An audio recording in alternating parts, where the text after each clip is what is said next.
Welcome to the presentation of a lecture from Gnostic Radio, a free public service from the Gnostic tradition of Samael Aun Weor. Gnosis is the root wisdom of all the world's great religions. Gnosis is a universal teaching of practical science, whose goal is absolute liberation from suffering and the complete development of the human being. This lecture is one of hundreds available as free downloads, podcasts, or transcriptions. Our lectures range in topic and complexity in order to address the many needs of humanity. We invite you to browse our library of lectures to find teachings that suit you. Each Saturday, Gnostic Radio broadcasts live and includes a free online classroom allowing listeners to see images, read related scriptures, and ask questions of the speaker. To learn how to participate, visit gnosticradio.org. Gnostic Radio is a service of Glorian Publishing, a non-profit organization.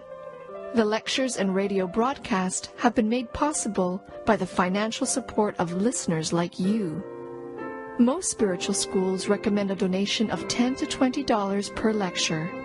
To make a donation, visit gnosticradio.org. Now, with heartfelt wishes for the end of suffering for all creatures, we begin the lecture.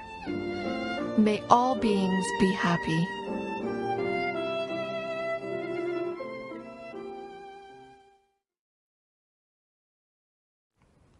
Christ, the source of life.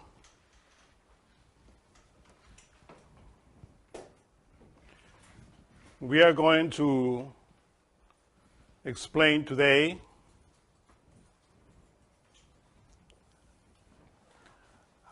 about the source of the Lord Christ and what Christ is in relation with life.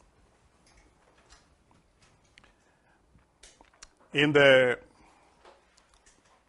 chart or in the graphic that you see in the website here too, you find this sphere of light that moves by swallowing itself and projecting itself towards the outside. These are light and life that we are going to explain today in this lecture. As you can see, the cosmic common trogo-auto-egocrat is also divided in different laws that we have to comprehend. One of the laws that Gurdjieff wrote in his book, All and Everything, is a common cosmic ensemble, which means everything issuing from everything and again entering into everything. This means that the 7 cosmoses that we already talked about in previous lectures are always radiating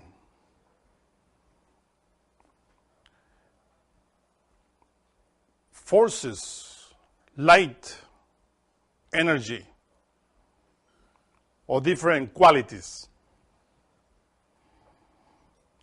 In the previous lecture and others, we talk about the theomertmalogos, which is the Word of God. The theomertmalogos is the emanation of the solar absolute itself, which, as you know, Kabbalistically relates to the Ein Sof Or, the third aspect of the absolute, according to Kabbalah. Then we have the emanations of the megalocosmos, which is also called the infinite. And the Kosmos as well. From this, of course, we understand that the energies of the megalocosmos plus the energies of the macrocosmos of any galaxy are symbolized in this sphere of light, each one of them. The deuterocosmos, which is the sun with its planets, or the planet itself, which are the mesocosmos, are also represented in this sphere. And of course, related with our energies that circulate in our body, we also are this type of sphere of light. And from this way, we had to understand that each cosmos, or as Gurdjieff called also the microcosmos, which is other type of cosmoses, minute, which we call in this physical world cells. But as you know that the cells are made by molecules by atoms. So every single sphere or rotation emits life, which is transformed in a very harmonious manner. So when we see that in a very large scale, as well as in the smallest scale, is what is called the ensemble, a word made, of course, from languages of Asia, Turkish, Roman language. Louis, light, Azar, relates to the fire of Zoroastrians, the 9th month of the Zoroastrians, Azar. The assemblage of light and fire, cosmic, universal fire, is what we can deduce from this word, which explain the way in which everything emits light and receives light. And we are, of course, within that sphere of light. And that is Christ. Below it, we find the other word, the common cosmic Iranumanje, which is, of course, as it says there, the cosmic scale of exchange of substances, maintaining the existence of everything existing in the megalocosmos as one whole. We had to comprehend that this Iranumanje is the reunion of all the substances transformed by every planet in its atmosphere. If we want to find all of the energies that come from the outside and from the inside, and then we find, of course, the Anzambaluazar. But the substances, the transformations of all those energies that occurred always in the planet and that are situated in the atmosphere is what we call the Iranumanje. Of course, these two laws act in us as well, because they act in the infinite large and the infinite small. Master Samael Onveor gives, from his point of view, about this energy that we call Christ, another explanation that we can quote in the following way. The spheres and lights extend themselves throughout the megalocosmos, the infinite. So the infinite, the megalocosmos, is quantitative and necessarily spherical. The spheres multiply themselves outwardly and inwardly, as much in the infinite great as in the infinite small. The infinite, the megalocosmos, is reversible towards the navel that is located in all of its quantifiable points.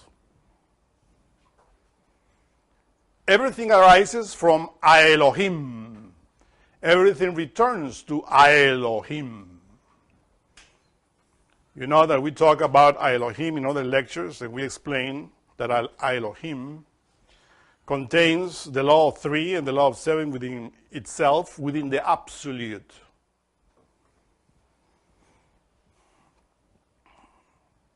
From Elohim emerges Elohim. Within the absolute, there is only wind and darkness. Infinite calmness whirls about within the absolute before the manifestation of Christ, the solar logos, or what we call the theomerma logos. The absolute is the cosmic navel of the universe, where the infinite great bursts into the infinite small in reciprocal whirlwinds. The absolute is nocturnal tempest of all possibilities. The absolute is a navel where the diverse becomes universe.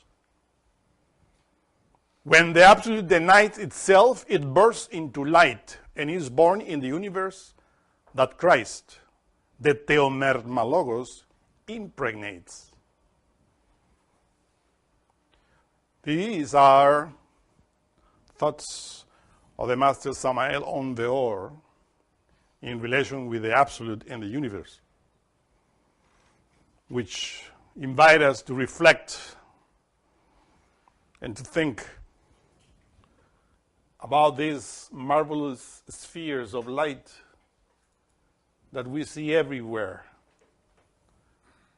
and that the Bible describes again in the book of Genesis.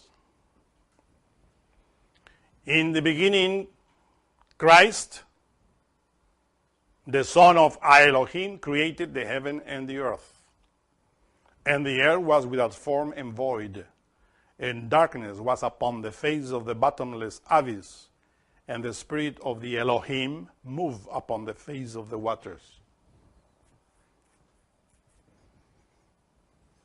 The first verses of Genesis, which always we quote, because from it we always take a lot of information by means of the consciousness, because it is written in a very abstract manner. Only the voice of the silence can explain to us this that we already explained in different lectures. Bereshit bara Elohim could be translated as Bereshit bar Elohim, which is, in the beginning, Christ, the Son of Elohim, created the heavens and the earth. Now, when you talk about the heavens and the earth, we had to analyze how this heaven and this earth is created by that solar light. Understand that the light, the solar force, or the solar absolute emerges into the universe in order to create in reciprocal whirlwinds of light and fire, as we see in the graphic of that sphere, which is called the trogoauto egocrat, common, cosmic common. So, the creation of heaven and earth is not like many people think spontaneously. Everything happens in different cycles, in different spheres of manifestation.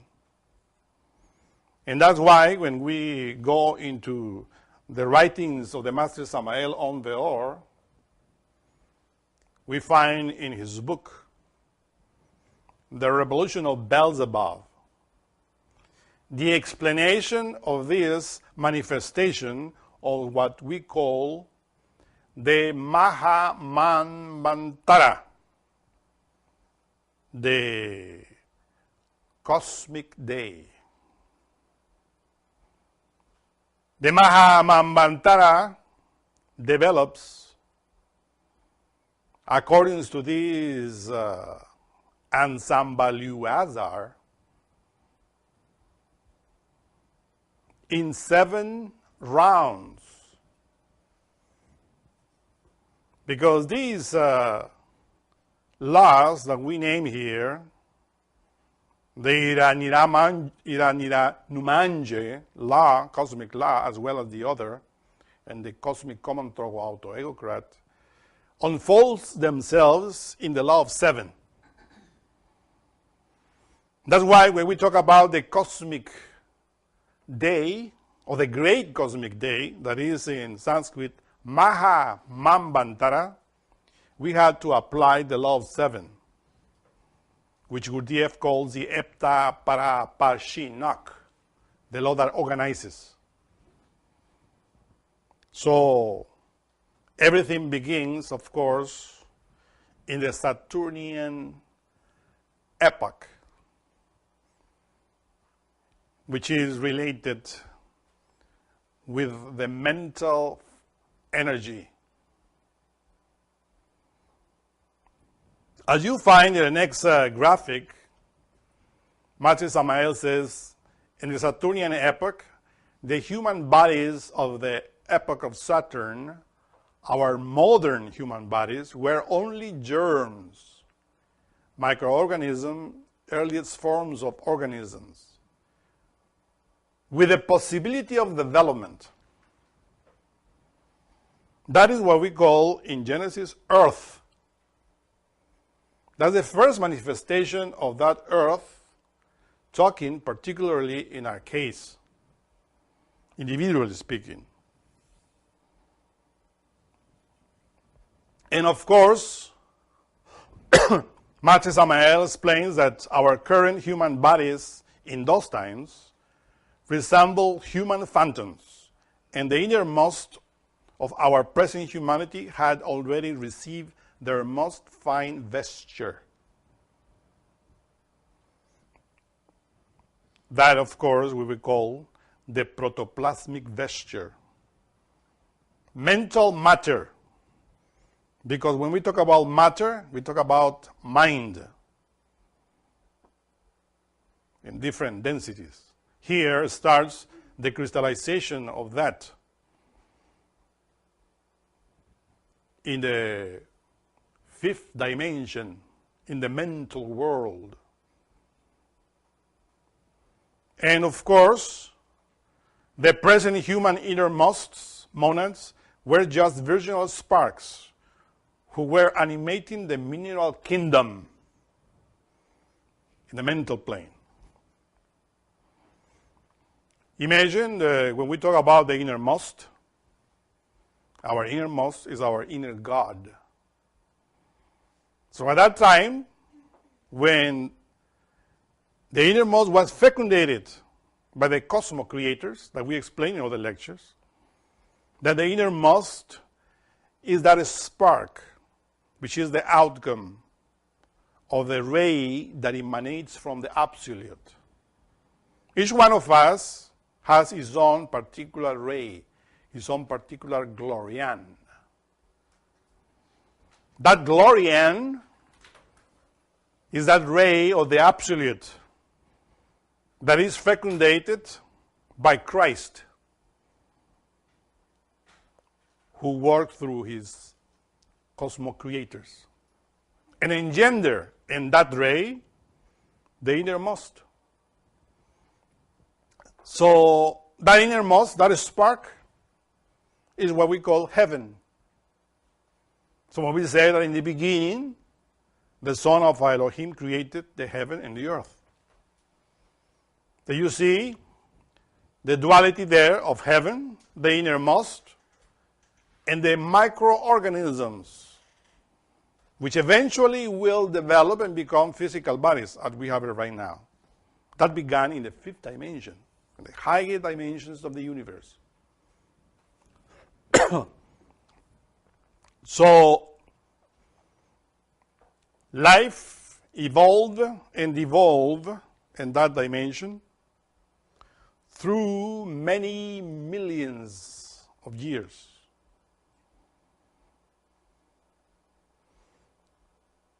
We are not going to talk about the beings that existed there that were not microorganisms. We're not going to talk about the monads that were there that were already gods, that were already fully developed. Just talk about us in order to understand how we emerged. But we have to understand that we have spiritual or divine forces, our parents, that engender us as innermost in the body that we have. So that is what is called the first round of life.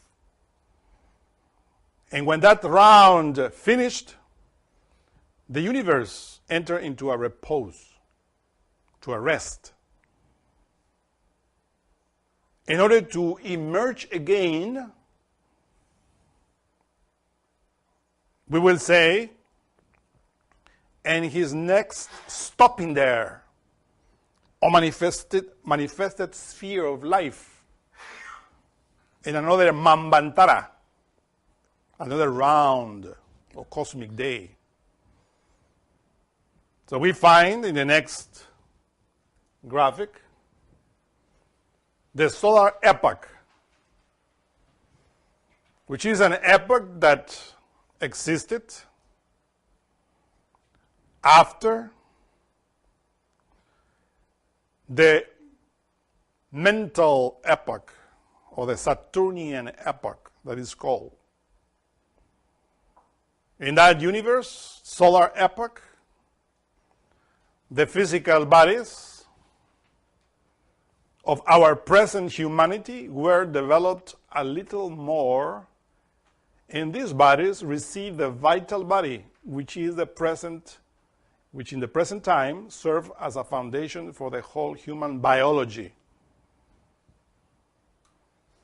The vital body is the superior part of the physical body.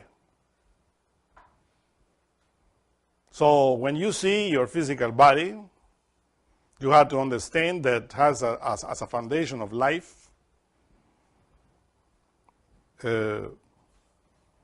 what we call the ethereal or vital body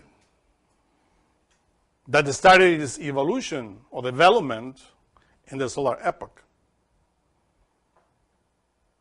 And when the cosmic night of the solar epoch approached, after millions of years, the four lords of flame endowed the present human innermost, the monads, with a spiritual soul or buddhic body, which is the body of intuition. When we talk in Kabbalah, we know that innermost that we addressed in the Saturnian epoch is called Chesed, which means mercy. And this buddhic body of the solar epoch is called Geburah, the spiritual soul. So that is also part of the heaven. The development of heaven in us and earth in us. Because in order for the universe to exist physically as it is right now, some elements are needed in order to crystallize it physically. Nothing happens, as many people think, mechanically or automatically, out of nothing. Everything has its own development. Nature, the cosmos, never jumps. Everything has a process. So, when we talk about the monad, we always address Atman Buddhi in Sanskrit. But we have to comprehend that that Buddhi was received or engendered by the four lords of the flame. If you always wonder, who are these four lords of the flame? Remember, Yod, He, Vav, He are related always with the number 4. So,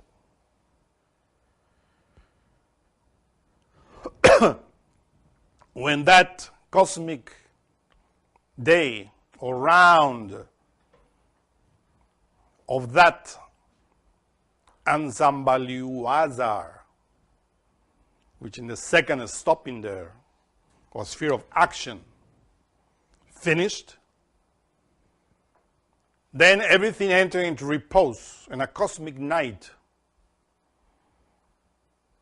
in order to organize and to appear later in a lower level,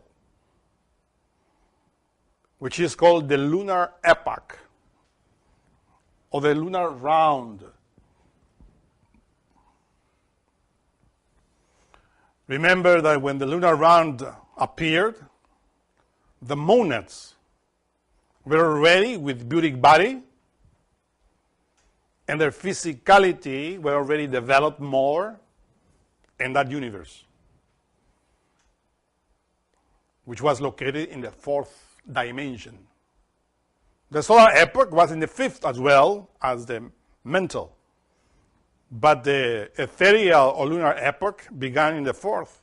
During the lunar period, the physical bodies of our present humanity reach a high degree in their perfection. We acquire the astral body during that period. We, the human beings of the present times, were the animals of the lunar period. The Lord of Wisdom were the ones that endow us with the astral body. The Lord of Personality were the ones who endowed us with personality. All of these elements that we are talking about here, related with matter, with the mind, as you can figure out, are protoplasmic. Elements that are created, given to us for our own development. The astral body that Master Samael addressed here, of course, is called in India Kamarupa, body of desires. It is understandable because he says that we were the animals of the lunar period at that time. So the foundation of that animal element is called Kamarupa.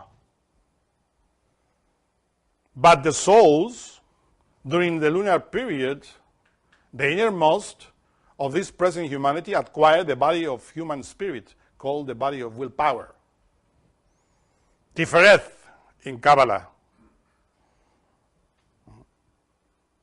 Which is, of course, as we know, the Buddha Dhatu in Buddhism. Because that willpower is that element that we need to develop. Willpower is the power with which we can dominate the passions in order to convert ourselves into gods. So you see how the Kosmos creators were endowing us with desire and at the same time with willpower. So in order to control that, It's not like people think that we receive desire, the body of desire, but they left us that without weapons in order to fight against that desire. No, the weapon in order to fight desire, which is located in the astral body, lunar astral body, is called willpower. And that willpower is the human soul. That is heaven. So you see now how heaven was created. When Genesis says, was heaven and earth created in the beginning? That heaven is a process of development. Because heaven in us is what in Sanskrit is called Atman Buddhi Manas. Keter, Chesed, Geburah, and Tiferet, the monad. But remember that above that triangle of the monad is the triangle of the Glorian. That Glorian, which in us is individual, and that has Keter, Chokhmah, Binah, the Triya Matsikano, the power of creation. But in order for that Glorian to create, it needs the elements that we name, which is the monad, Atman Buddhi Manas, our innermost, our divine soul, or spiritual soul, feminine soul, and the masculine soul, which is the human willpower that everybody has. But remember that we always state that these are archetypes inside that we need to develop. So then, when we talk about the personality, it's also another element that we create in every life in order to communicate this society. Whatever place we are born in the earth, we build always the personality. But that personality has a germ, a source with which we always create. And this is what we have to comprehend. Because when we talk about the earth, we talk about the mind, the astral, the physical body, the personality. All of that is the earth. Mental crystallization is not as people think. The earth is only the physical body, only the physical earth. Remember that the planet also passed through that transformation. But we as monads are now in the level in which we can take advantage of all what the Cosmos creators gave us through this development. The lunar period is what Gurdjieff calls, of course, in a cosmic scale, the third stopping there. And then to enter into this fourth stopping there, which is the terrestrial epoch. After us comes another three, according to the Enzambaliwazar, which is that transformation that happens through the scale of 7 nodes. But here, of course, as individually, also have these 7 nodes. So, Matze Samael Onveor explains in his book, Revelation of Beelzebub, the terrestrial epoch. In simple words, but as you see, I can talk more about it, but I give you only the synthesis in order for you to take what you can from your meditations. He says, in the dawn of life, which was the Saturnian epoch, the 4 thrones emanated from their own life source, millions of human bodies in an embryonic state. Who are those 4 thrones Again, in a very higher level, Yod He Vav He. Remember the sacred word of the name of God, which is symbolized in different levels. Because that tetragrammaton is always hidden in every sphere. Nothing can exist without the transformation of that. That in the synthesis, as you know, is the triamatsikano plus the Ein Sof, the tetragrammaton. We have our own particular tetragrammaton, and there are others which are fully developed that make the universal cosmic tetragrammaton. These human bodies were developed through the ages we have right now. Now they are our marvelous physical bodies, which are made from the mud of the earth, from the dust, as is written in the book of Genesis. You have to understand that cosmic dust, especially mud of the earth, matter, is not like people think, literally. That when God made the man was from the mud, mixed with water, like when you make clay. That's a symbol that we have to comprehend.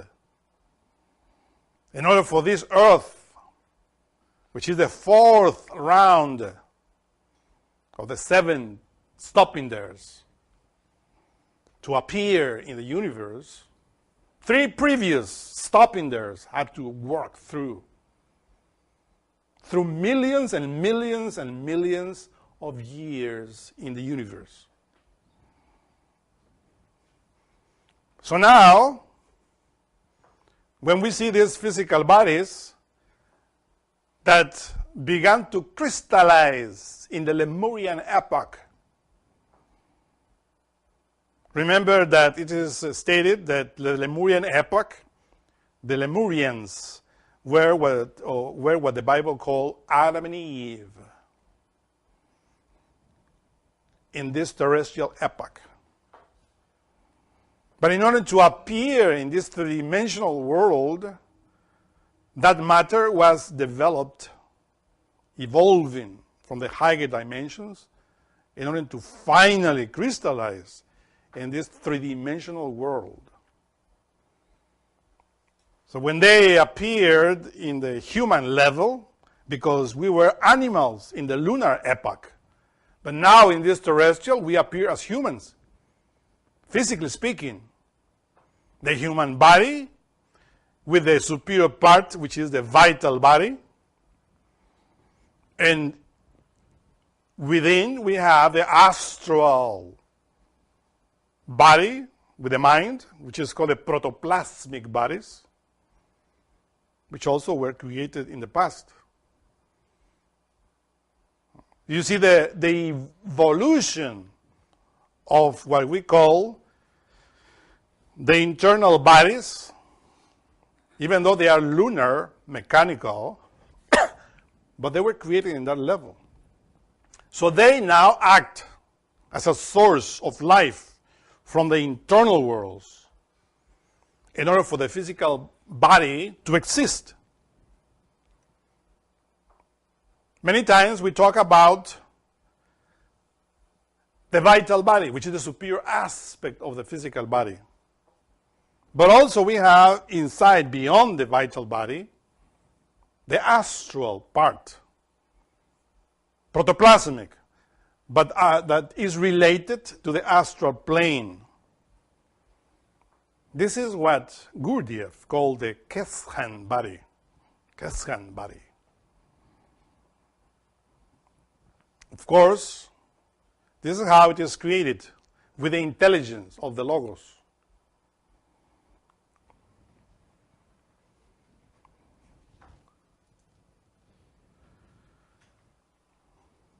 In the previous lecture, we talked about the tetartokosmoses.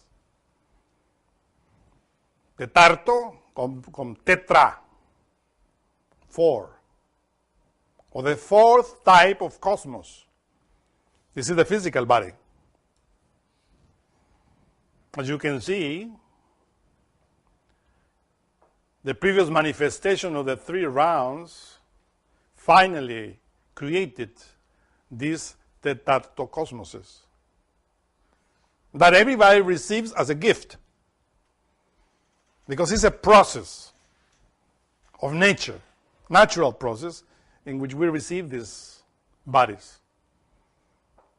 But if we analyze and meditate in their origin, then we have to go back in time, past lives, past ages. And then we go into the beginning of the cosmic day, the great cosmic day. Then we understand, then we comprehend that what the scientists call evolution and involution of the matter. So, in the Gospel of Matthew, it is written, "Neither do men light a candle and put under a bushel, but on a candlestick, and it gives light unto all that is in the house." In the beginning it said, "Ye are the lights of the world." So when you said that, when you read that, ye are, or you are, the light of the cosmos. What we have to understand is that all of that light, all of that life, that immersion from the protocosmos and all the cosmoses to different cosmic days, finally crystallized as the physical body. So the physical body is a compound of a mixture of forces, of energies. And that's precisely what we call Christ. Christ is entering into us, as the book of John says, he comes to his own because he created us, but we didn't recognize him because we were in darkness. That's why it says, "In him is life, and the life is the light of men, and the light shineth in darkness, and the darkness comprehended it not." Understand that, the statement that is written in the book of John.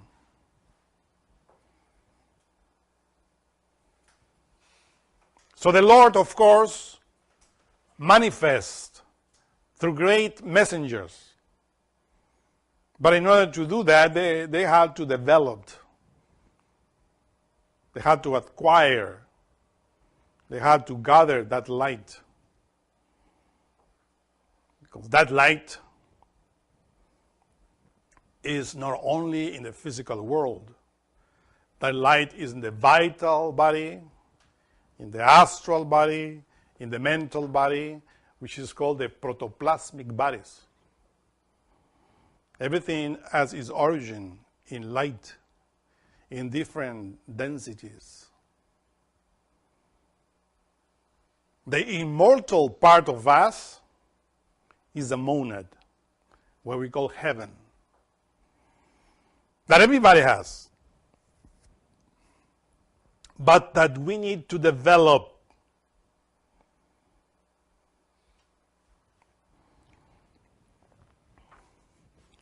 Let us enter into the next graphic.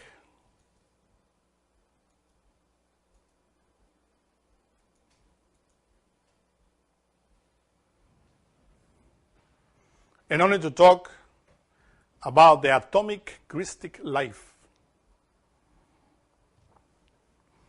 When we talk about Christ, we talk about in the large scale, in the small. When we want to see the light of the Lord, we see the megalocosmos, the infinite. We see the galaxy, our nebula, our sun, every planet itself is a house of that light in different levels. So, as we explained in the beginning, the radiation, the emanation of light is life that is situated in the atmosphere of any planet.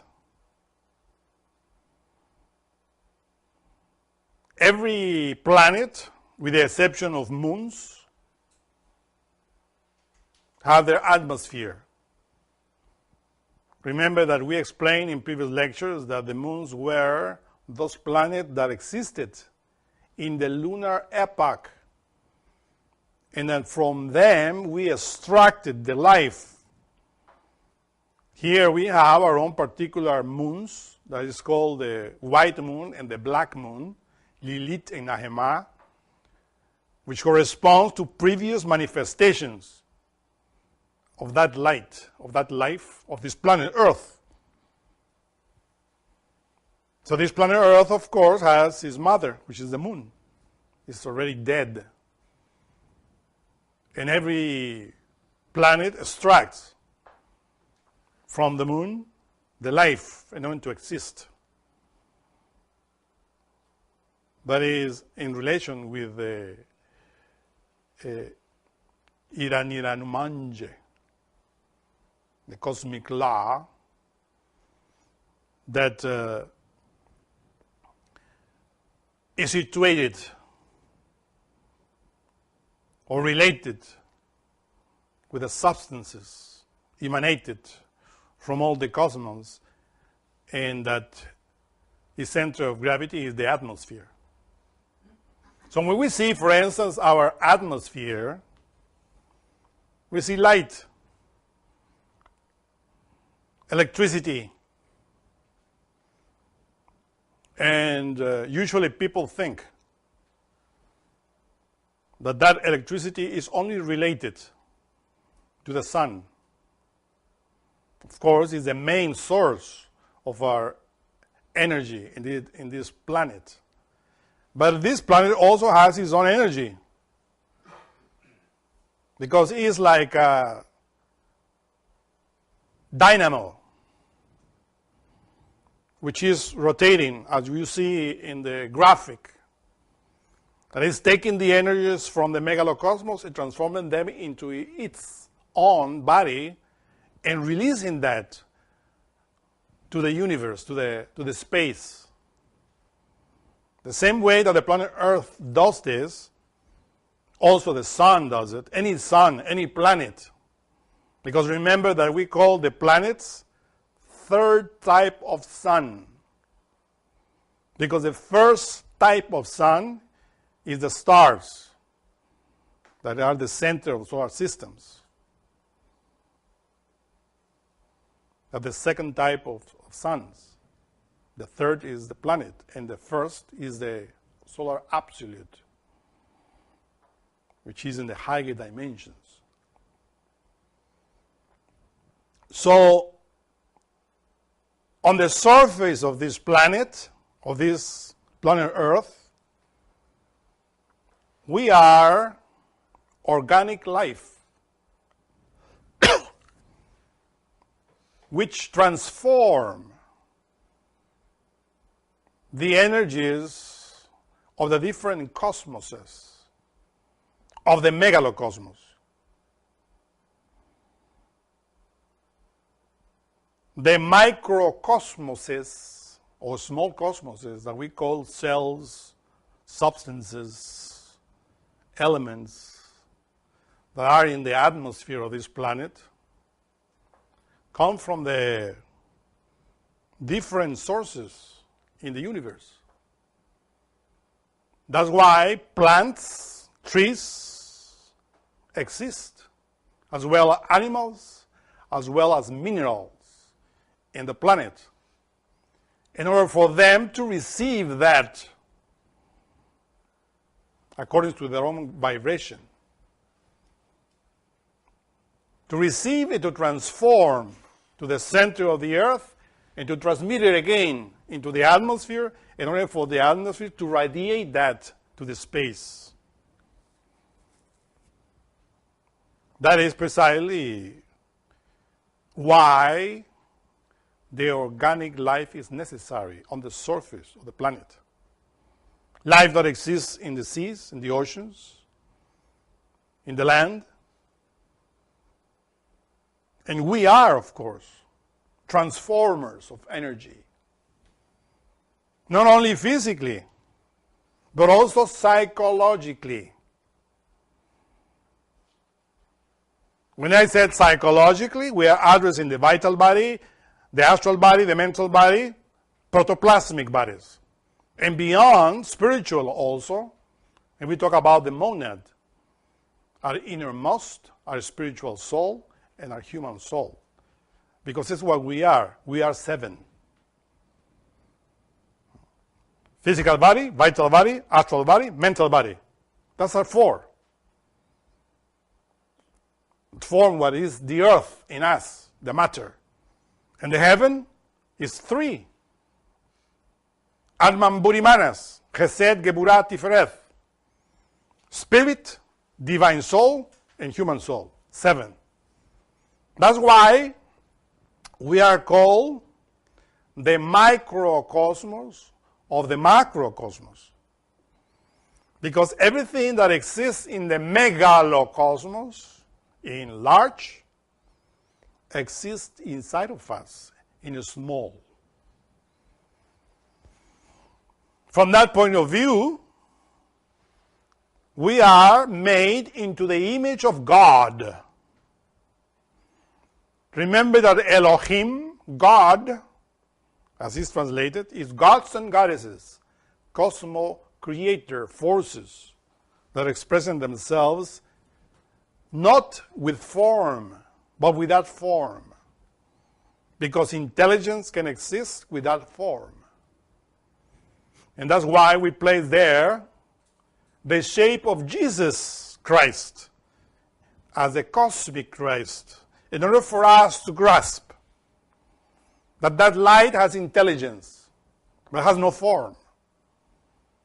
But in the planet Earth, that light was incarnated in the body of Jesus of Nazareth and talked through him.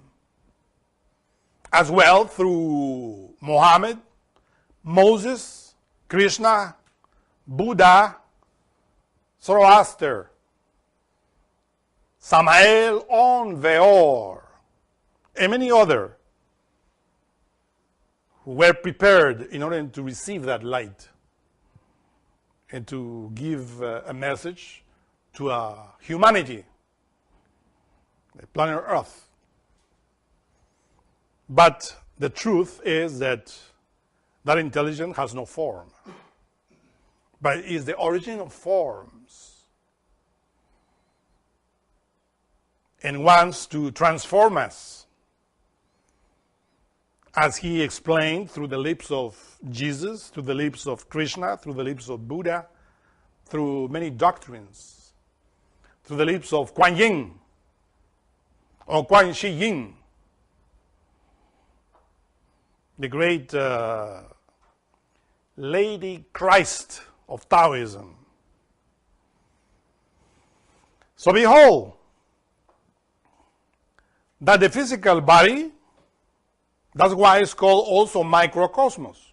It's a tetartocosmos, a 4th type of cosmos, that feeds itself with microcosmos forces, light forces that are in the atmosphere, that are transformed into the different fruits of the earth, into animals, plants, vegetables. And according to the law of the cosmic trogo auto egocrat, we eat, we breed. In order to sustain not only the physical life, but the internal life also. Because you cannot deny that we have an internal life. It is easy to prove it when you go to bed, to sleep. If you remember your dreams, then you realize that it's a type of life that you have inside, that you are unaware of it. Because usually people think that they only are physical. And dreams are only projections of the brain. When you awake, you discover that there is life inside of you. We have two types of lives, physical and internal. And all of these forces, atomic forces, that comes from the space and that gather here in the atmosphere in order to feed the organic life of the earth are necessary for the purpose of the Logos, for the plan, the cosmic plan, which is for us to become conscious of that, cognizant of that. So, Gurdjieff, in his books, tells from Beelzebub to his grandson, give these names. Master Samael on Veor talks about the Exioche Hari, which is a sperm. We took all the 7 terms that Gurdjieff explained in his book in order for us to understand how this is transformed into us atomically. This is what we call the atomic Christ, the life. Beneath this, we explain that these words are composed of a prefix derived from Greek numbering. Proto, deutero, trito, tetra, penta, exi, hepta, octo. All of those are ways in which the Greeks numbers the names, the numbers. Gurdjieff took that because he spoke Greek and added the suffix, hari, which is derived from the term johari or johari, which in Persian, Azerbaijani, Turkish vocabulary means essence or extract of or atomic crystallization of. What is the proto-hari? Is that essence that we get when we put anything in our mouth and we mix it with the elements that we already have in our physical body. Now remember that when we talk about that, we're talking about the physical body, vital body, because all that is related. Don't think separately. That the physical body is one thing and the vital body is another thing. Everything is ensembled in one thing. So when we eat, we form in the digestive system, the stomach, the saliva and everything, what is called the proto-hari, a substance that is related with the proto-cosmos. That proto-cosmos is the solar absolute. We liberate a type of energy, of essence, related with the higher force of Christ. When we are chewing any type of food, we are destroying the matter in order to liberate the energy. We are killing it. That's why in English, sometimes when we talk about food, people offer the rest of certain dish and says, you want to kill it? To disappear completely? He says, yeah, I will kill it. And somebody thinks, oh, it's funny. No, but it's truly the meaning. When you eat, you are killing it. That's the process. In order to liberate life. You want to liberate life, you have to kill the matter, because in the matter is the life. The matter is nothing but the crystallization of the solar light in different densities, different levels. That's why Master Samael on Veor advises, when you are chewing, when you are eating that, pronounce the mantra Krim, K-R-I-M. Pronounce the I as a double E.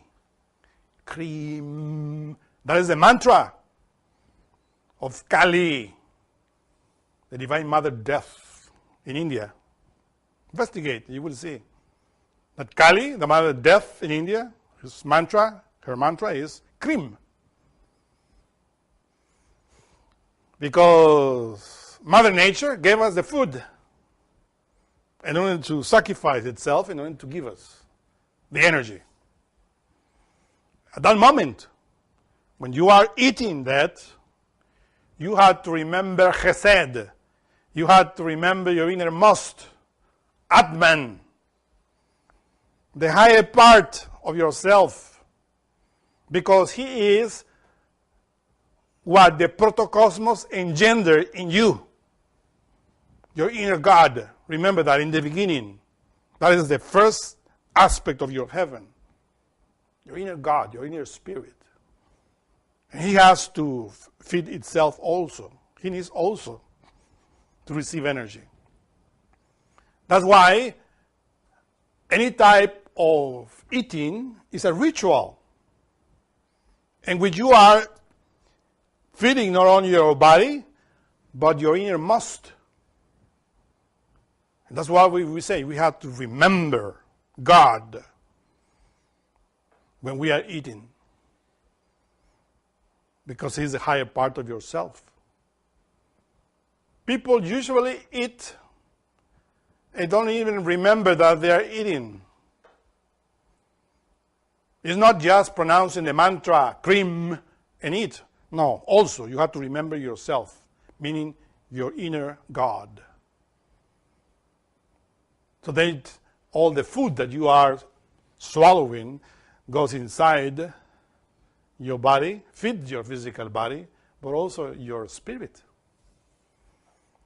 For that, the food that you eat needs to have the energy. Remember that we gave already lectures about that. If the food that you're eating is altered, crafted, then the seed doesn't contain that solar force. Natural foods, or they call it organic, but also that are not grafted, have the protocosmos, which is the higher part of Christ. The proto means first. And with that we feed ourselves physically, consciously, and the spirit. From the digestive system, that protohechari pass into the duodenum, which is the beginning, the very beginning of the small intestine. This word duodenum is Latin, means duo, 2, denum, 10, 12 in other words. 12 forces there that will act in order to transform that protohechari into the deuterohechari. Deutero, second type of essence, mixing with your forces here in the duodenum.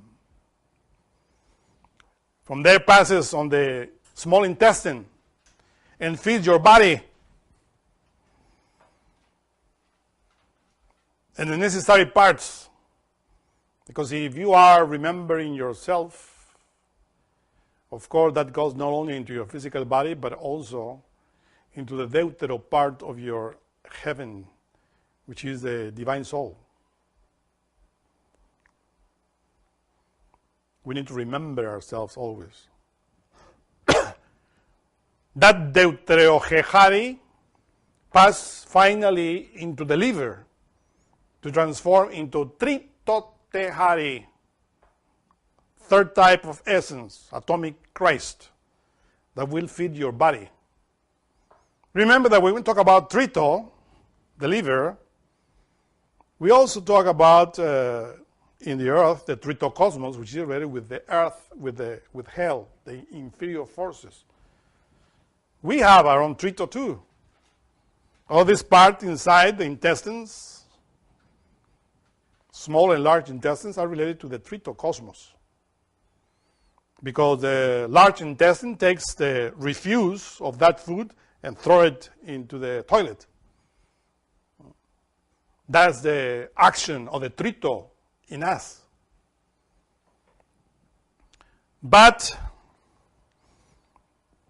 from the tritotehari, which is the impure blood in the liver that circulates in all the body, we need to transform that into a higher type of essence, which is called the tetartotehari. But here, the body doesn't act mechanically. From there, from the liver, it might pass into the brain, where we find the tetartotehari. This tetartotehari, as you see, is related with the tetartokosmos, which is the physical body itself, with the brain. The two hemispheres of the brain are in relation with the vehicle of the mind, with reasoning. As tetartokosmos is, we need to feed our brains, and we need tetartotehari in order to feed it.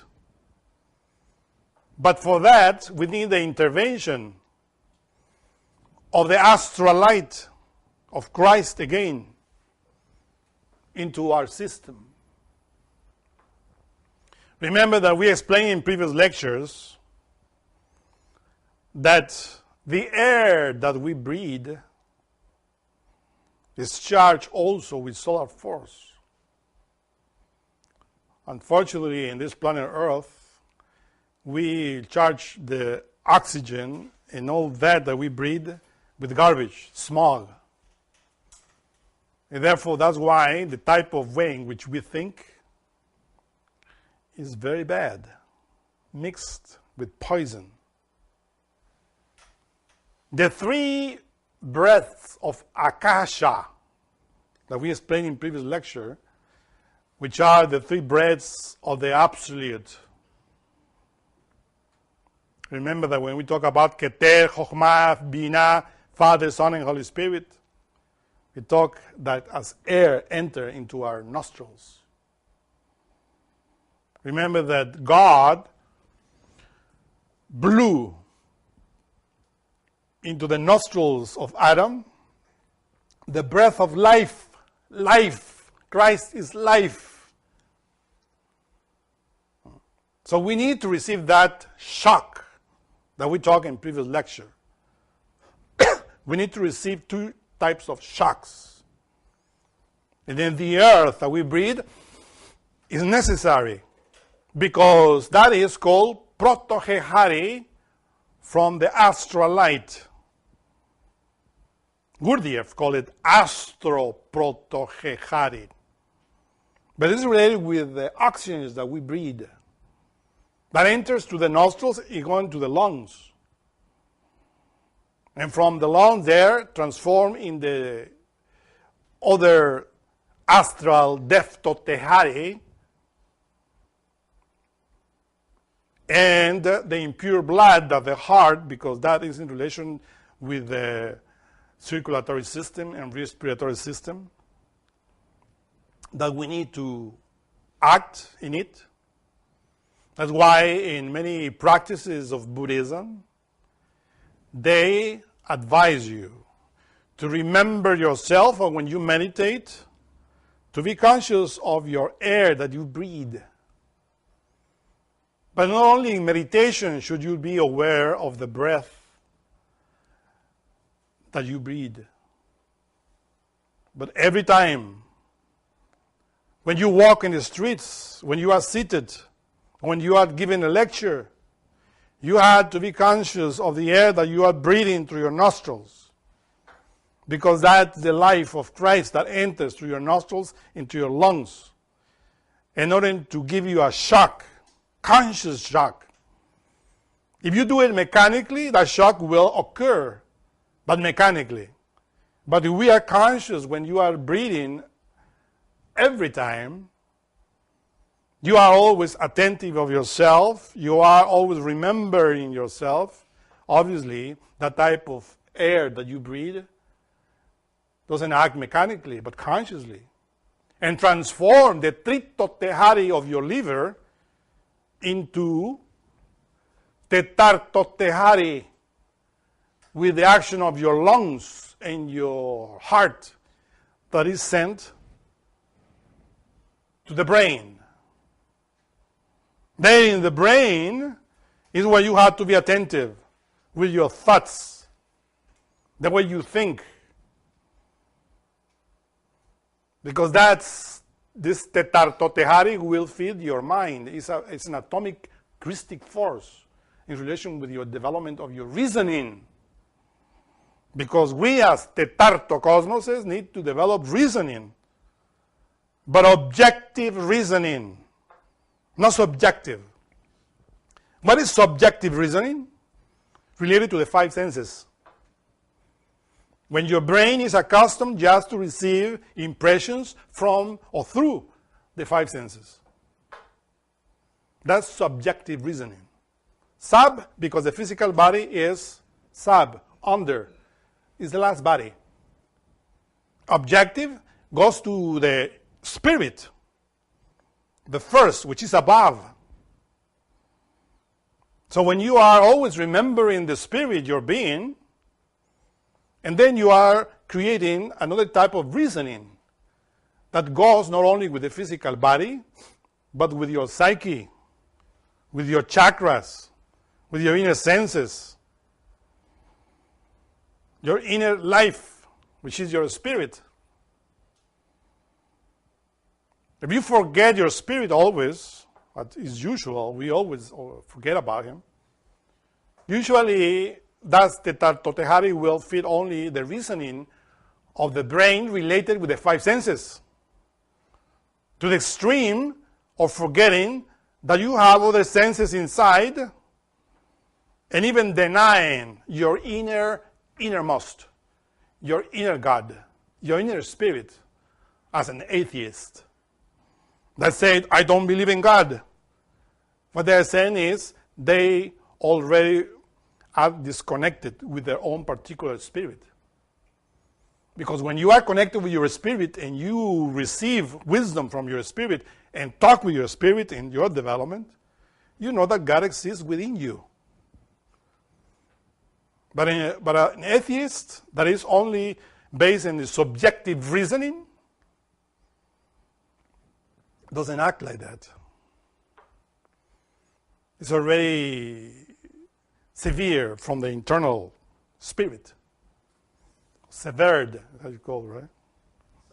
Severed. Cut.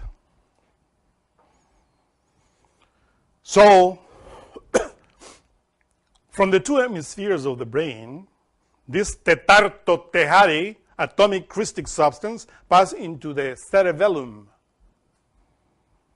In the cerebellum is transformed into pentotehari.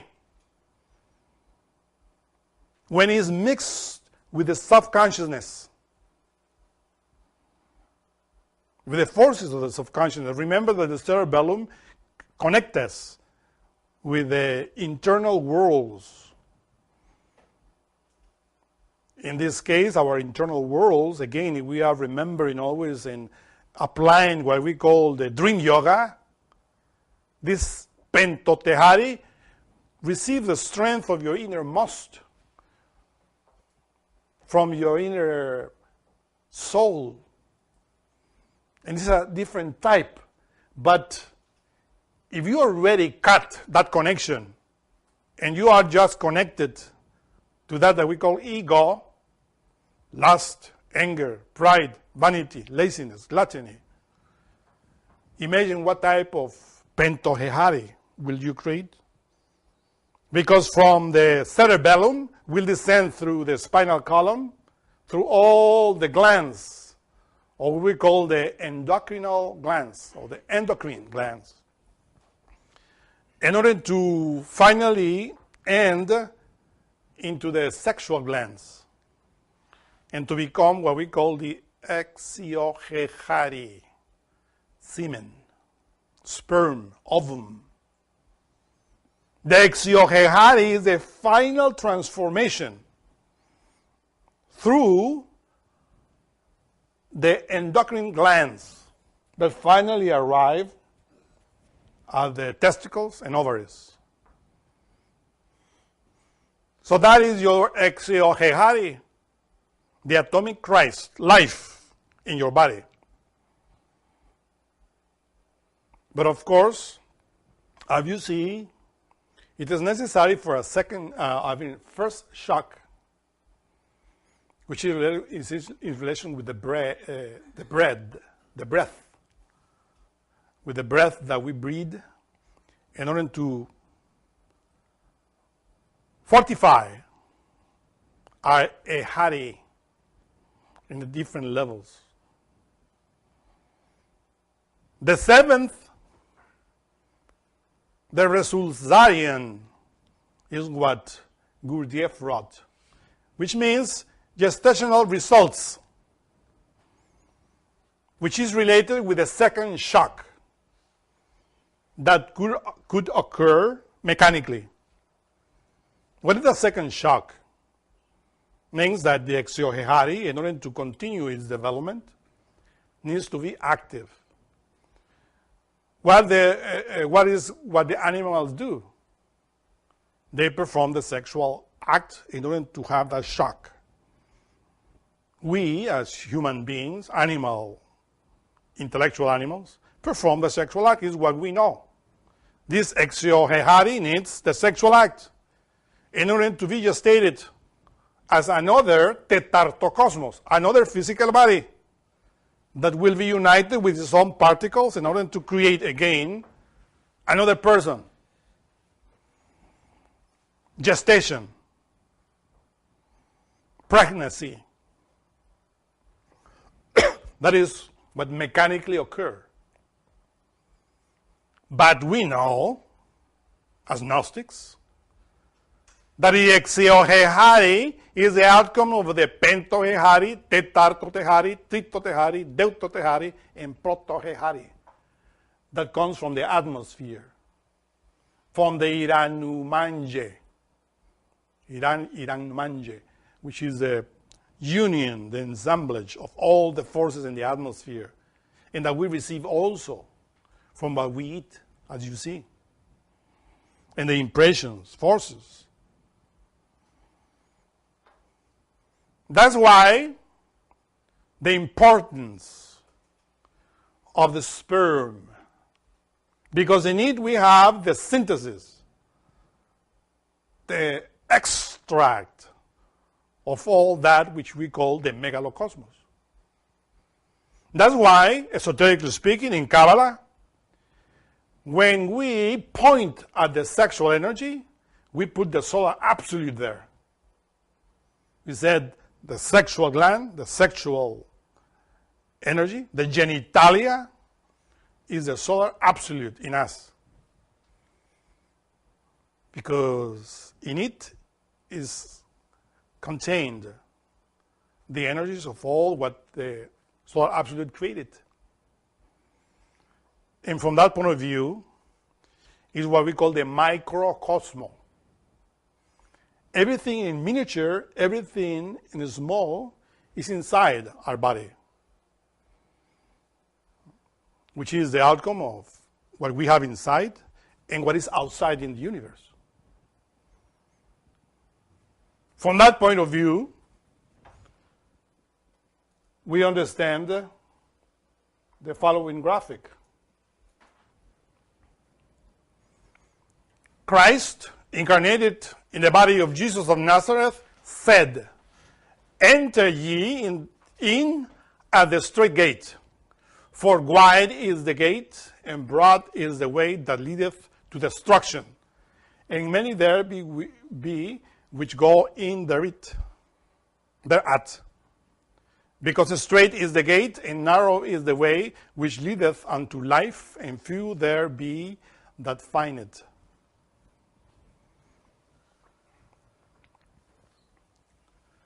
What is that gate? What is that way? It's the sexual energy. We know that it's Christ. We explain in other lectures that if we don't save the sexual energy, we are wasting our time.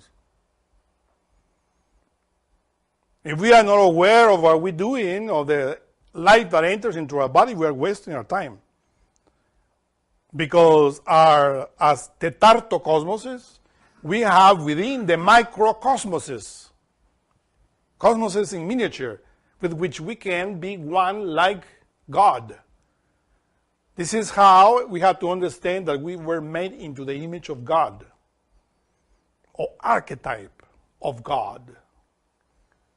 Because all of that which is God, which is the universe, which has no form, is inside of us. So we need to learn how to transmute the exiochechare, to liberate the light in us, if what we want is to develop inside of us that light. It's not a matter of believing as many people think. That is only in relation with your brain. In the intellectual brain, you have your beliefs. But we are talking here about alchemy, transformation, that we have to do inside when we know what is the source of life.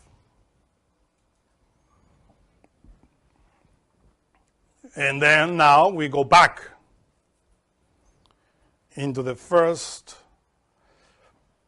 verse of the book of Genesis, or the first chapter.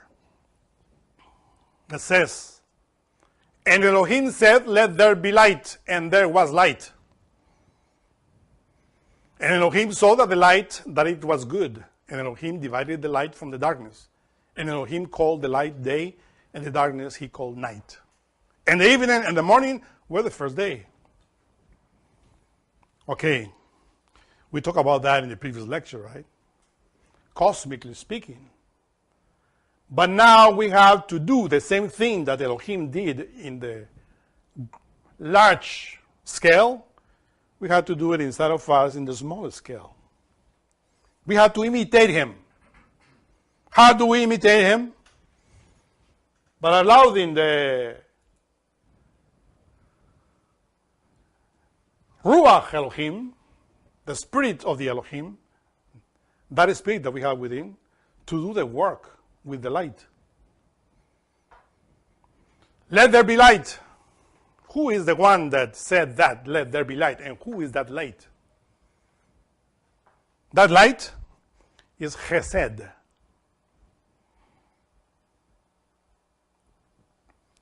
Let there be light is that Chesed, is the Ruach Elohim, that according to alchemy, descend into your body, because you know that it's inside of you, and in the very sexual act, transmute the sexual energy. That Ruach Elohim, Chesed, the spirit, is connected to your brain, to your pineal gland. So with willpower, you said, and there was light. This "and there was light" is the other side of the tree of life, called Geburah. The light of your body that you are accustomed to ejaculate. That light of your body, which is the exiochechari, which you are accustomed to throw away through the orgasm, like any animal does it. Now you are going to extract that light, which is a synthesis of all of that light in your body, in order for, and there was light.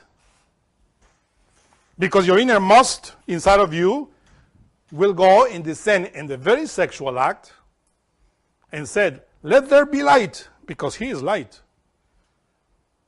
And there was light means transmute your sexual force. That's why we place there the reflection of the light, of the same light, in two, because we are two. We have two serpents, Ira Pingala. And in the very sexual act, Pingala is a man, and Ida is a woman. So the man says, let there be light, and the woman says, and there was light. Both of them transmute the solar and lunar forces, Christic forces.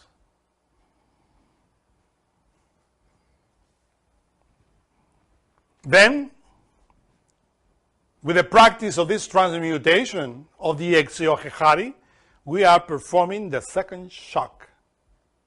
The first shock is when you remember yourself, as we explained, when you breathe, when you are transforming the life in your body. That's the first shock. You do it individually, with your own sexual energy active as well. But in the second shock, you need the woman, if you are a man. And the woman needs a man. Nobody can give that second shock without the opposite sex. Because in the union of both are the two polarities. That's why sex was divided in the beginning. Because the inner God, heaven in us, needs to develop to receive that shock of transformation from the very bottom. And if the sexes are not divided, that second shock cannot be received. The first, we receive it through what we breathe, but the second, that's why at the end was the sex divided. And that's why the man is united with his wife in order to engender or to give that second shock. Problem is that men and women unite but don't give the second shock for their consciousness, but only to multiply themselves like animals. And that's easy. To reach the orgasm, the spasm in the sexual act, in order to have a child, that's not the big deal. To transform that light, not to expel it, to transform it, I mean to spill it, to take it, to save it in the very sexual act, is let there be light, and there was light. When you practice this with the necessary mantras, eventually the third light awakes in the middle of your column, which is called Kundalini. Everybody talks about that. When that light awakes from your exiohehari, from your kunda, or kanda, as we say, because kanda is a root between the anus and the genitals, a source of energy that is there waiting to be awakened. That is called kundalini, or kandalini if you want. When that rises in the spinal column with the 7 stopping there, then you have your fire of the seven steps of the light, as we explained in the beginning. Developing within you in another octave. And Elohim saw that that light was good. That is the meaning of that in yourself. That's the third light. Hesed is the first, Geburai the second, and Tiferet is the third. That is what is good. Willpower rising in the spinal column.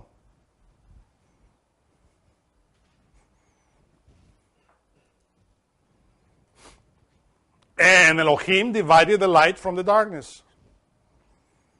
That is in relation with Netzach, the mind.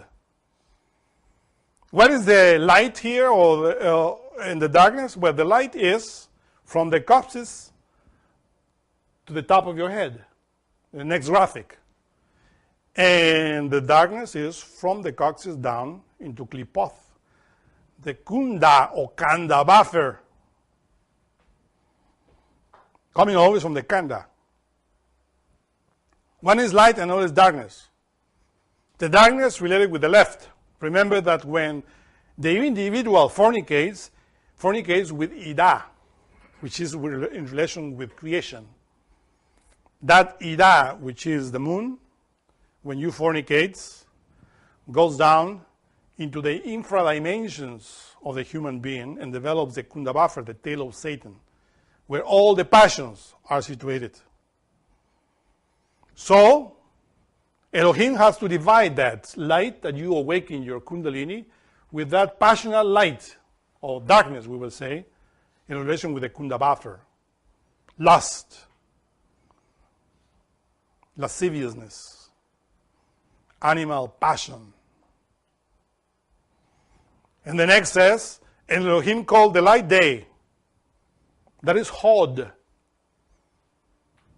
And the darkness he called night.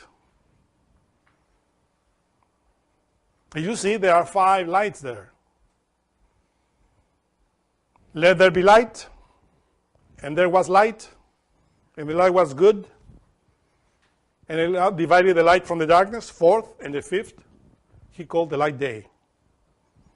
Or he called it Hod, splendor, the glory. So you see 5 lights. In other words, Chesed, Geburat, Tiferet, Netzah, Hod. Those are the 5 lights of the first day that you put in activity in order to receive the first initiation of your mysteries.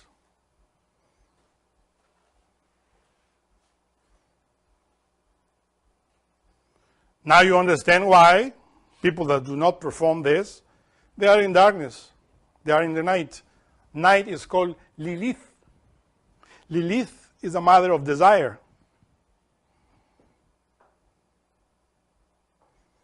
So we had to perform the first day. But only the Exiochechari can perform it. Because he contains all the light from the megalocosmos, even from the protocosmos, the solar absolute. It's impossible to do that without the intervention of the Exiochechari. People think that they can awake the Kundalini mechanically, automatically, just because somebody put their hand in the coccyx or magnetic passes. They know that the Kundalini is a development of the light. It's 7 steps, or 7 churches, 7 chakras, 7 magnetic centers in your spinal column. And in that way, your heaven will develop within your earth with the help of the earth. This is how heaven and earth are in action. Heaven above, earth below. The earth, the matter, nature, has to obey the spirit. If we don't do that, how we are going to go and to develop heaven in us? It's not a matter of believing in anything. It's a matter of practicing transformation, alchemy.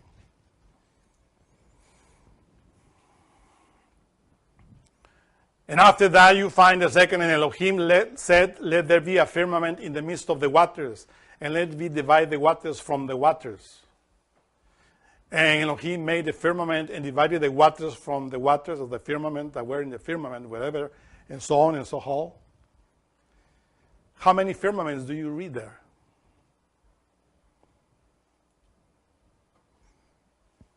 Five firmaments. How many waters do you read there? 5 waters. Do you realize that? There is a trinity here. The first of that trinity is light. The second one is water.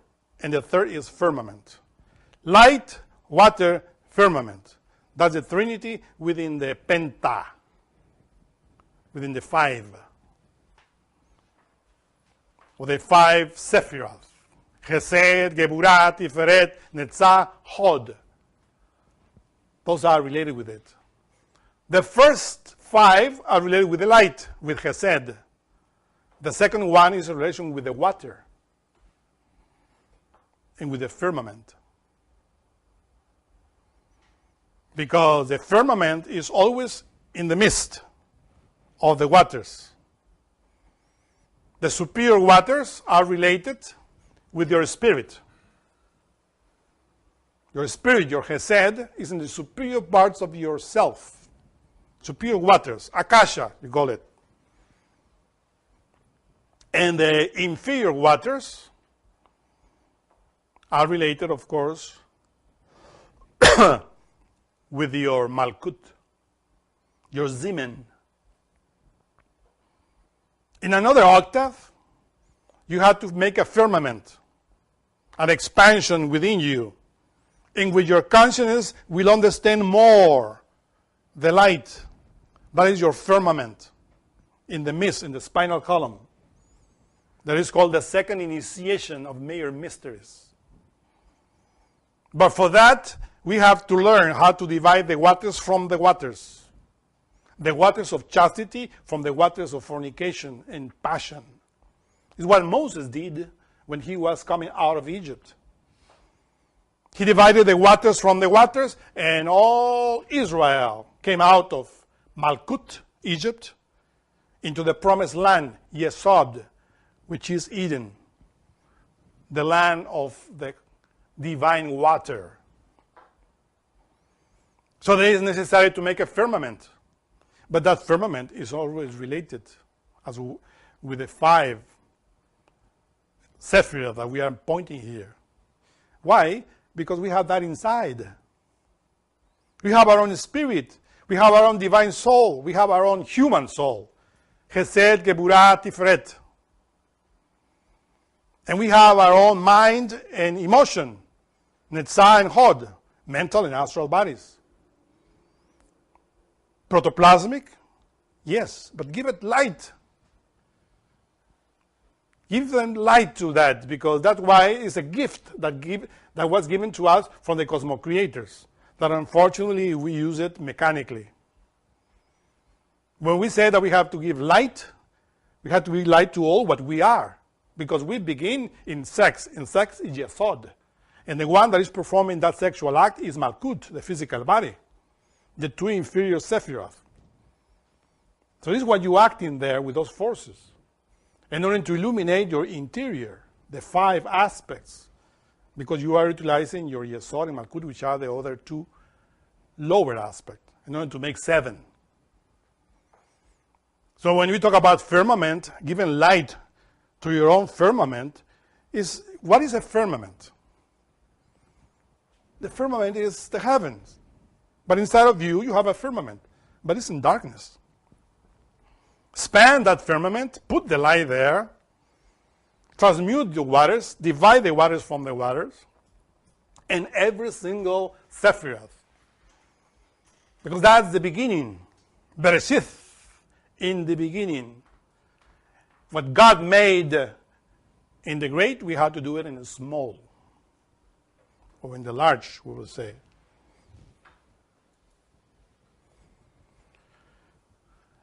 And Elohim said, let the waters under the heaven be gathered together unto the place, and let the dry land appear, and it was so. And Elohim called the dry land earth. When we arrive at the 3rd day of Genesis, then we are able to create another astral body. Not a body that is mechanical, and that unfortunately is related to desire. That body that is called Keshan body, but an immortal Keshan body. In order for us to separate completely from the mechanicity of nature. But for that, we have to work first with the 1st and the 2nd day, in order to create that earth. And in that earth, which is the astral body, which are under the seas, which means the physical body is under, bring forth grass, another type of personality. Herb yielding seed, and the seed fruit, tree yielding fruit after his kind. That fruit are senses. All the things that are developed inside when you create the solar astral body. We enter then into the path of the human being.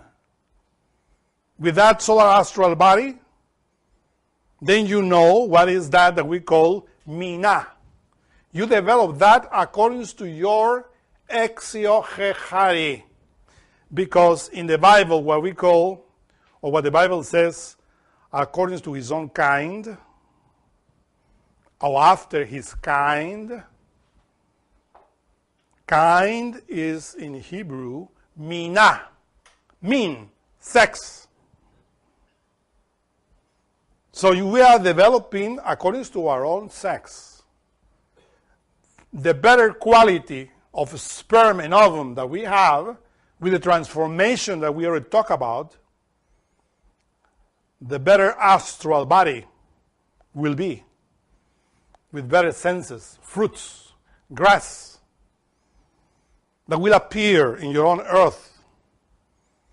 Because remember that the fruits, the grass, and the seed is the outcome of Christ. Christ is the seed of life. And those lights develop then in the astral body. And you enter into the third day of creation inside of you, what we call the third initiation.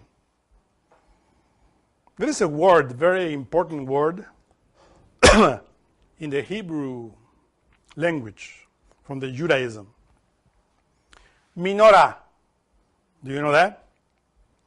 Everybody knows that, right? Behold the root of the word, minna, sex. Or is light. Menorah, the light of your sex. When you light your menorah, the 7 lights of your spinal column, you are developing your own light because of your exiohechari, because you're kind, your mina. That is the meaning of the menorah. It's not, of course, there are rituals when you light your menorah, your 7 lights, in order to give thanks to the food and all of that you receive, different type of rituals. But the best ritual that you can perform in order to enlighten your mina and or light within you, the menorah, is the sexual transmutation. That light shines in everybody. And you divide the waters from the waters, and the firmament appears within you. Now you understand why the Hebrew word hides many truths, many mysteries. Like menorah, the sexual light, 7 times. 7. At the end, we put the Aztec calendar again, because the Aztec calendar encloses the number 7. The 7 sons of Anahuac. And in it, what we explain is hidden in symbology, cryptic manner. And Elohim blessed the 7th day and sanctified it, because that in it he had rested from all of his work which Elohim created and made.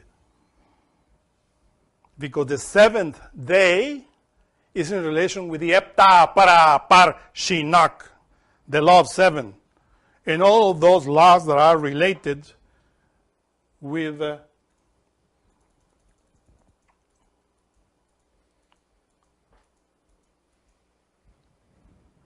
the common cosmic Ansambaluyazar, and the common cosmic Iranumanje. All of that is the development that we receive. All of that is what we do. All of that is what the universe does. The Absolute does that. Because the Absolute transformed that energy from the megalocosmos. And the megalocosmos, the universe, the infinite, is quantitative and necessarily spherical.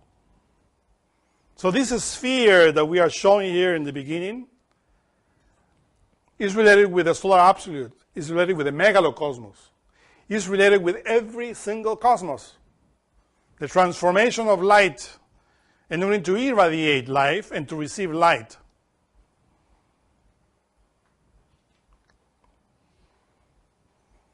So Christ is life.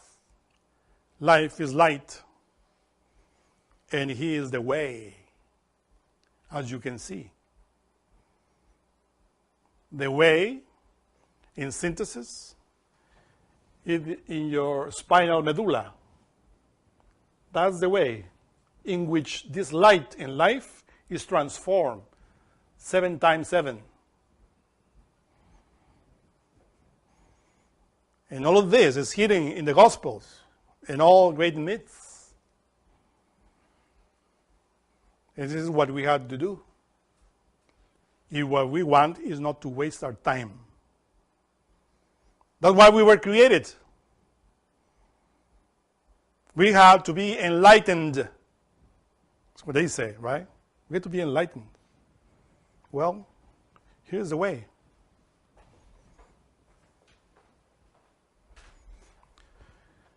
Now you can ask questions in order to enlarge more this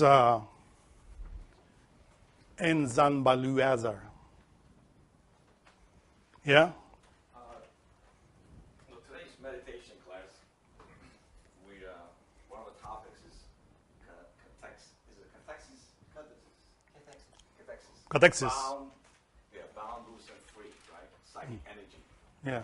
Out of all these big long names that you pronounced today, is there another name for that you pronounced today? Another name for what? This catexis, this bound, loose energy that you mentioned. Or the catexis or bound energy. Well, it's called ego. The bound energy, right? No, It's bound, loose, and free. the loose is the ego. The loose Bound is the being. bound is the essence. All the essence is the bound, yeah. And the loose is the ego. Yeah, of course. This is the light that we have within. Unfortunately, the ego takes that. We have that energy from not only in the physical body, you know. When we talk about this exiohechari, remember that it is the outcome of all the bodies that we have within. It depends how we transform it. That's why the quality of sperm that each one of us is different. And we liberate that, of course, that will be put in activity the essence. The essence is that element that we need to expand. With the essence, we make the firmament that we need to make. But that transformation, as I explained, is not only through sexual alchemy. It's from second after second, from moment after moment, in the way that we breathe, the impression that we receive. And we are here and now always remembering God. Then God takes over the work that we have to do of the energies that we already take. Because we receive the astral force not only through what we breathe, but also through the parts of our flesh. That's why it's necessary to receive the astral force, the solar light. Unfortunately, in this day and age, this humanity had destroyed the atmosphere and continue destroying the atmosphere. And to make it more difficult, this work that we have to do. That's why the insistence of us, of knowing what to eat, what to breathe, you know, because the Lord is the one that makes the work in us. But He doesn't do it with smog. It's just, you know, He doesn't do that with crafted fruits. He does it with His own essence because He is acting in that Enzambaluaza. He is that. But He needs to take the energy in order to create an energy. But we are not putting energy inside of us. If we are eating crafted fruit, adulterated, there has not that proto-force inside. So the consciousness needs that. And the Lord is light. That's why the importance of the second chamber. Because in the second chamber, we perform special rituals in which we invoke the proto-Kosmos, the proto-Hehari directly from the absolute, solar absolute, in order to feed the essence, to give light to that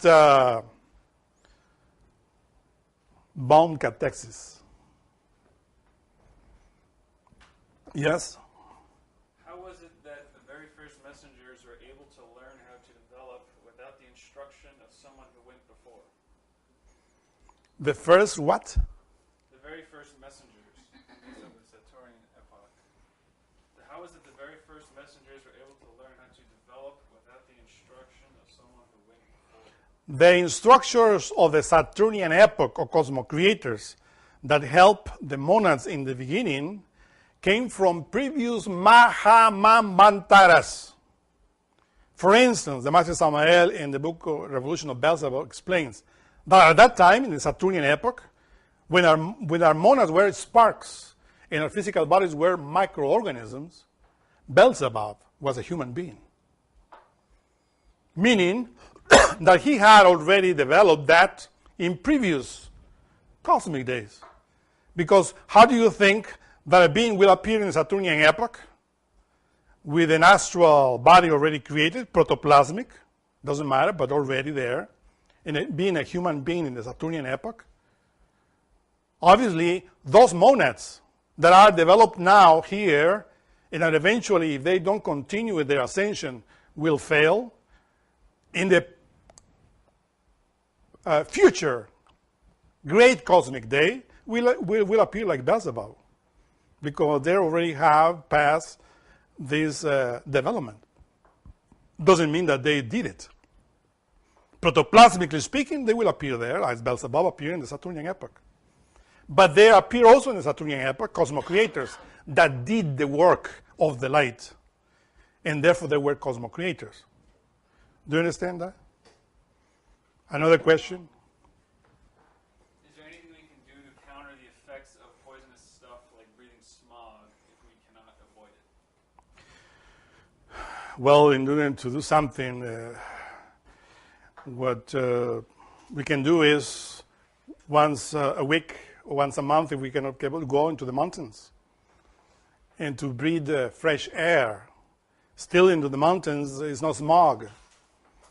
Then you can charge your body and yourself, your being, with pure solar light in order to have material for this work.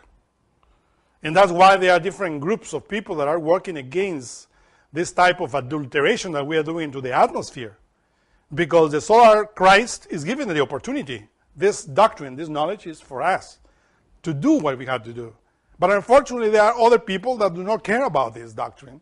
They don't care if they go to hell. They make wars, they destroy nature, and make the life difficult for us. So therefore, we have to work against that in order for us to have good food, good atmosphere. And if we want to do with the work that we are performing, because it's a long work, to do the 7 days of Genesis is not in 1 week. This is something that we do with the light. It's the Lord doing it through you, but when you allowed it, when you know, at the Tarto Kosmos, in order to become a micro, as you know, as I explained in the previous lecture. You have another question here? You said that prior to that without the division of the sexes, you cannot have the second shock. So prior to the division of the sexes, how are these monads attaining self-realization? Well, they received the second shock in previous Mahamantaras. When they appear in the beginning as human beings, they already have the solar bodies created. The other question or the other thing is the monads that were animals in the lunar period. And when they appear as human beings, they still were not developed as human beings. Physical bodies, yes, they had it. That's why the gods came and divided the sexes, in order for them to do what they knew. That's why they said, behold, the man is like us, knowing good and evil, because we divided the sexes. But in order for them not to extend their hands and take the tree of life, mean the pure light, through fornication, let us kick them out of Eden. So they had to learn how to transmute in order to be like us, Elohim. The Elohim were demons in previous cosmic Mahamantaras. There is no single God that was not a demon in previous cosmic days, or single angel. That's why they know good and evil.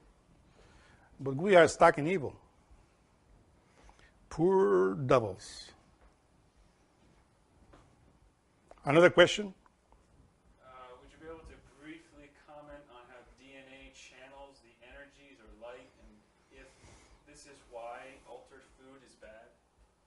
The DNA, well, the DNA is the imprint, right, of every single organism. To alter it is to alter the plan of the Logos, the plan of the solar force. We cannot mess with it. But scientists are doing it. And of course, in doing it, they are avoiding the help of the Lord through them. Remember that in this day and age was prophesied the coming of the Lord. In the way of doctrine, this is the doctrine of the Lord. But the Lord is not a person, He's the light. He's always coming in us. The day of the Lord is the day, at least the first day of Genesis. That is the second coming of the Lord in you or in us. Another question. Were you saying that some people create superior solar astral bodies to other people's solar astral bodies based on the quality of their physical sperm?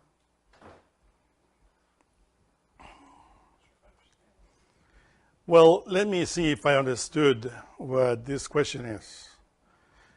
It's obvious that the exiohechari, the sperm, is the outcome, the final outcome of all this that we explained already. Each one of us act differently towards nature, towards the cosmos, towards society. Not everybody is eating and pronouncing cream and do it consciously. While more consciously you do and perform your life, better will be the sperm. Better light will your sperm have. And if you create your astral body, solar astral body, obviously that will be better. Because the light in it will be different. That's why we need to save the solar light, the solar energy. But the quality of our behavior, our life, should be always an example. Not for the neighbor, in order for them to applaud us, for our innermost. The best we act, the best we behave psychologically, physically, the better sperm we will create in our sexual glands, or the better ovum women will have. And in the mixture of both, in the sexual alchemy, is how the creation, the development of the serpents come. Master Samael Veor, I remember in this very moment, explains that when the sexual energy is very strong in the human body, the serpent, the kundalini, is very wide, very strong too.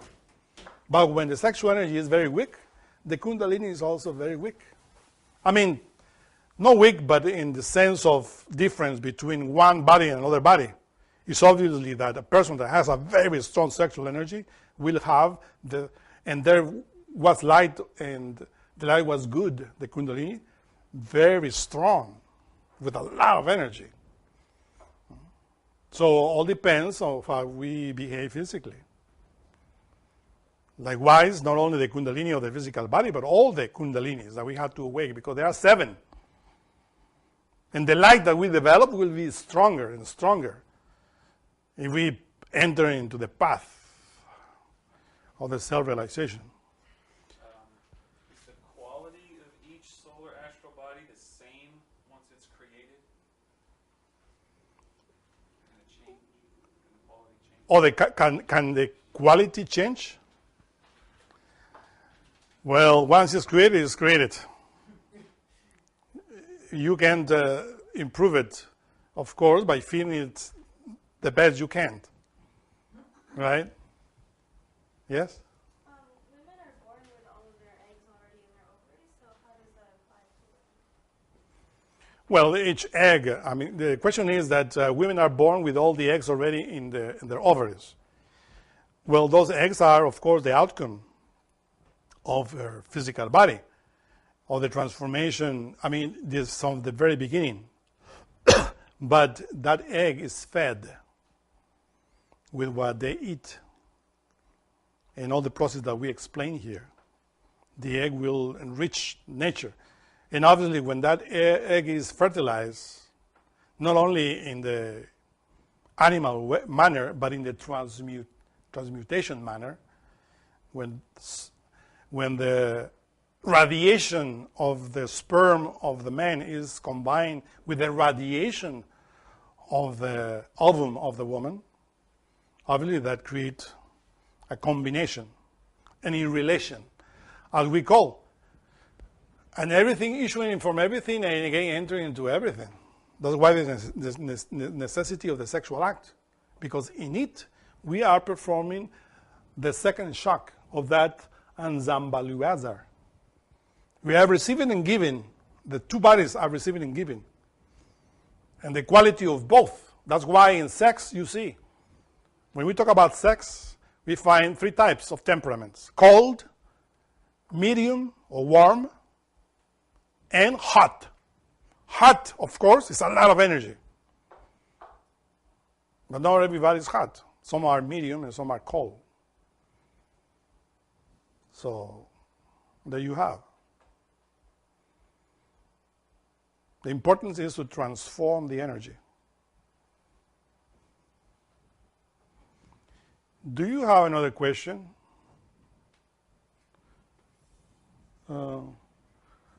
Thank you very much.